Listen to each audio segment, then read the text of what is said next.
At 7 o'clock, we had Alabama A&M, who went 4-7 last year, traveling to Vanderbilt, who won last week. Yes! They started off the season 1-0.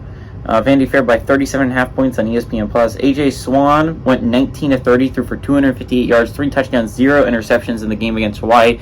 Pretty good offensive day from Vanderbilt's quarterback. Patrick Smith had 7 carries for 30 yards and a touchdown. You would obviously love to get more involved in the ground game than that. And Jaden McGowan had 6 catches for 72 yards. I think what's really scary, if I'm a Vanderbilt fan, was how bad our defense looked, right? Your offense looked pretty good, but to be fair, it was going against Hawaii's defense. Your offense should have looked good. Your defense made Hawaii look like a really good offensive team, and as we saw last night with the Stanford game, it isn't that good of an offensive team.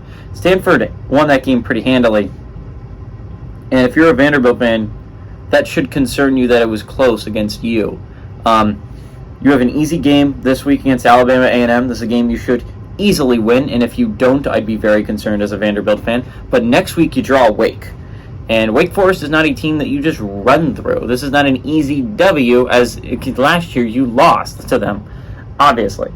So this should be an easy win for Vanderbilt. This should be a good tune-up game, but you gotta figure out defense, because Wake Forest can and will put up points against you if you don't figure out defense, and you're gonna get your first loss of the season, first of probably many, if you can't figure out defense in the SEC.